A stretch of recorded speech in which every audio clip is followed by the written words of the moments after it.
আমরা এই মুহূর্তে দাঁড়িয়ে আছি বিশা ইউনিয়নের ইসলামগাতি নামক গ্রামে, 1 নং ওয়ার্ডে। এখানে একটি প্রাচীনতম একটি মসজিদ রয়েছে।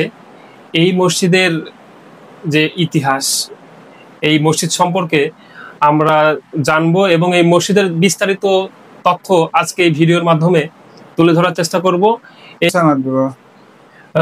আপনার বাসা এখানে? এইখানে। এই মসজিদ কতদিন ধরে এখানে আছে? আমরা বলতে পারবো না বাবা। মানে এই মসজিদ সম্পর্কে আপনি কি জানেন?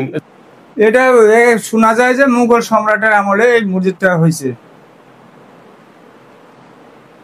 কত বছর ধরে এখানে আছে এই মসজিদ? আপনি কতদিন ধরে দেখতেছেন এই মসজিদটি?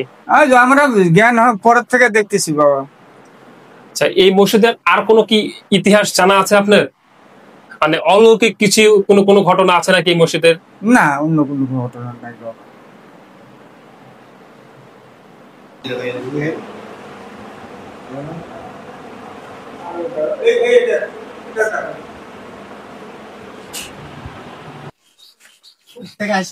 আমরা এই মসজিদটির কারুকাজ দেখতে পাচ্ছি যে বহু পুরাতন এই মসজিদটি, নিখুঁত কারুকাজ করা এই মসজিদটিতে। এই মসজিদটি মূলত 2টি গম্বুজ বিশিষ্ট। মসজিদটি বহু পুরাতন হওয়ার কারণে এখানে কোনো ধরনের সরকারি বা প্রশাসনিক কোনো পর্যবেক্ষণ বা উন্নয়নমূলক কাজ না করার কারণে এই মসজিদটি বিলুপ্তর পথে। আপনার নাম কি? আমার নাম সাত্তার।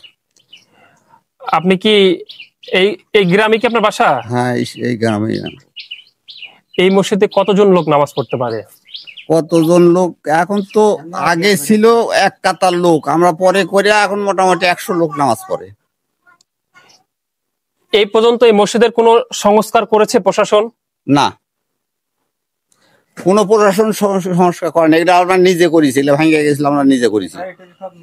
এলে আমরা নিজের টাকা দিয়ে করেছি, রং করেছি, এলে আমরা নিজে করেছি।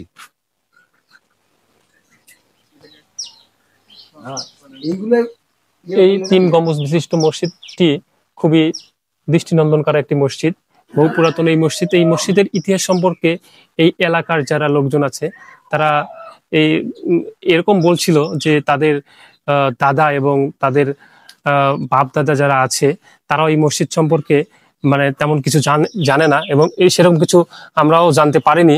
আমরা শুনছি যে এই মসজিদটি বহু পুরাতন, অনেক দিন ধরে এই মসজিদ আছে, কিন্তু এই মসজিদের আমি ভিতরটুকু যা দেখলাম 1 কাতার লোক নামাজ পড়তে পারবে এরকম একটি মসজিদ।